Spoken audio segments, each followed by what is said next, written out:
සුබ දවසක් ප්‍රාර්ථනා කරනවා හැම දිනාටම අපේ Fiberglass composite board building කියන මේ YouTube නාලිකාවේ 8 වෙනි පරිච්ඡේදයේ තවත් එක වීඩියෝවක් තමයි මේ ආරම්භ කරන්නේ.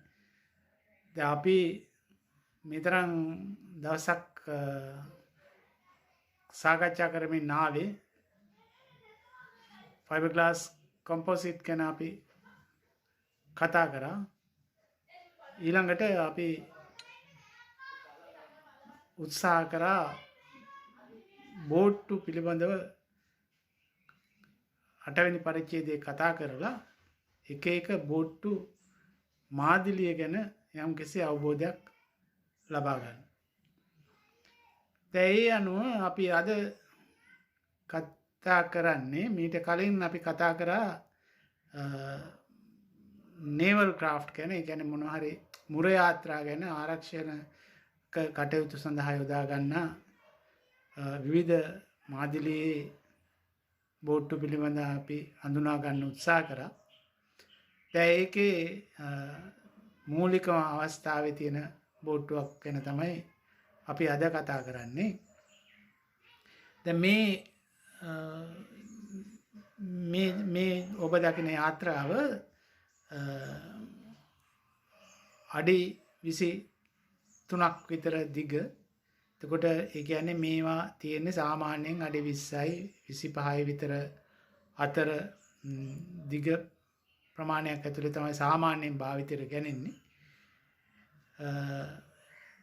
outboard motor ඒ කියන්නේ පිටතින් එන්ජින් එක සම්බන්ධ කරන ලද බෝට්ටුවක් තමයි මේ තියෙන්නේ. දැන් මේ වගේ බෝට්ටු හදනකොට මේ නාවක හමුදාවන් හෝ ආරක්ෂක හමුදාවන් හෝ කිසියම් කොස්ට් ගාඩ් හරි ඒ වගේ ආයතන සඳහා ඒවායේ වැඩිපුර ප්‍රමිතියක් නිතරම බලාපොරොත්තු වෙන නිසා අපි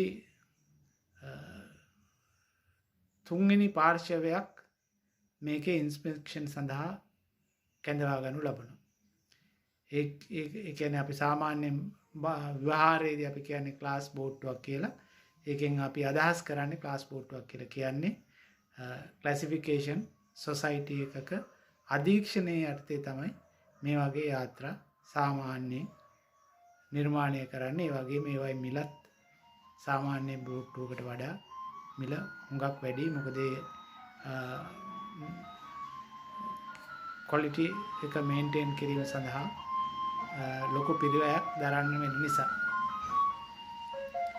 දැන් මේ වගේ යාත්‍රාවක් ආරම්භ කරනකොට අපි ඒ නිසා ඉස්සෙල්ලම කරන්නේ මේකට අදාළ සැලසුම්. ඒ කියන්නේ මේකේ drawings ඊළඟට stability calculations ඒ අවශ්‍ය සේරම ගණනය කිරීම සඳහා drawing මූලිකව ඒ classification society එකට තෝරාගත් classification society එකට ඉදිරිපත් කරලා ඒගොල්ලොන්ගේ අනුමැතිය ප්‍රථමයෙන් අපි ගන්නවා මේ බෝට්ටුවේ මේ ඩිසයින් එක ඒ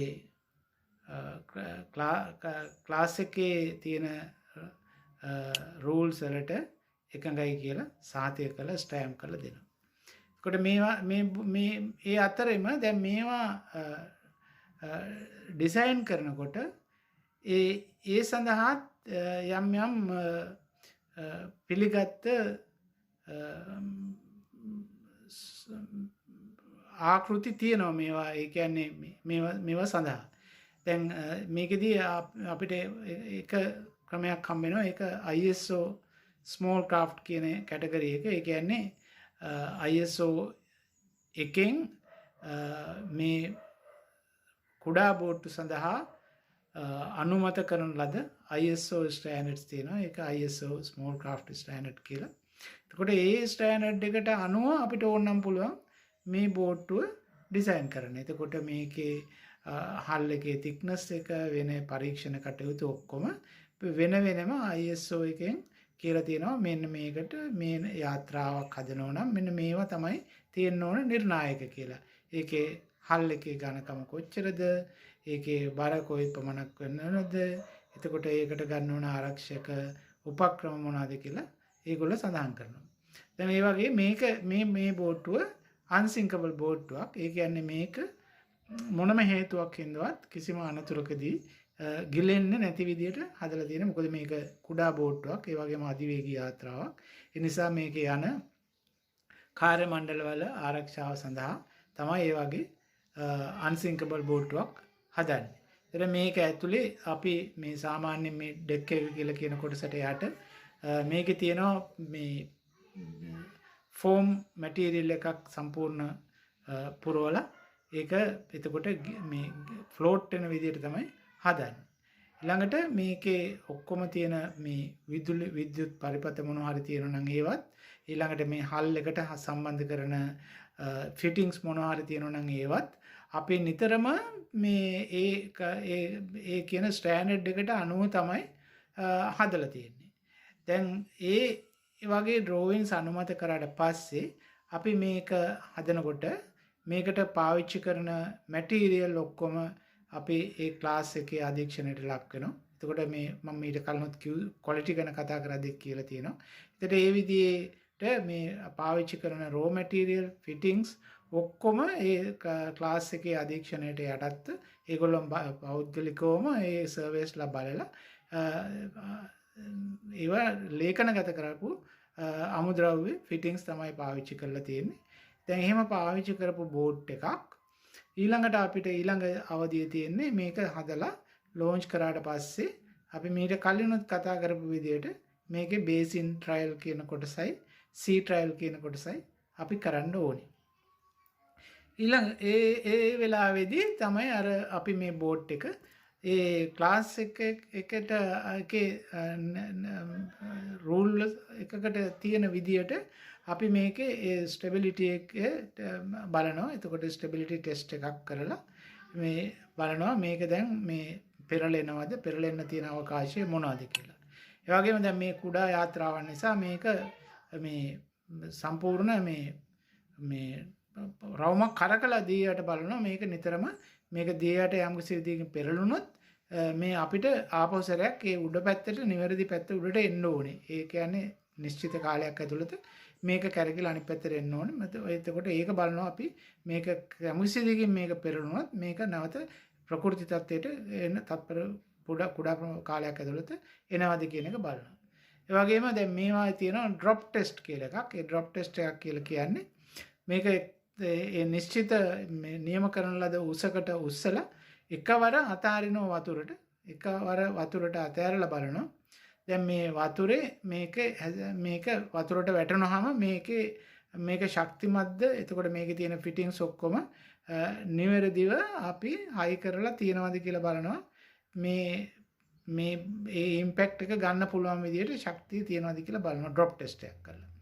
දැන් මේ ටික කරනකොට අපි මේ කරන ට්‍රයල්ස් මොනවද ටෙස්ට් මොනවද කියන එකත් අපි වේලාසන අපි එකඟතාවයකට පැමිණෙනවා බිල්ඩර් ඒ වගේම ක්ලාසිෆිකේෂන් එක ඒ වගේම බය. මොකද සමහර වෙලාවට ඒක මිලදී ගන්න ආයතනයට තියෙන්න පුළුවන් ඒගොල්ලොන්ට අවශ්‍ය තමත් අතිරේක ආරක්ෂණ හරි ප්‍රමිතියට අදාළ කරුණු කාරණා තියෙන්න පුළුවන්. ඒ නිසා ඒවත් ඔක්කොම එකතු කරලා අපි හදා ගන්නවා ඩොකියුමන්ට් එකක්.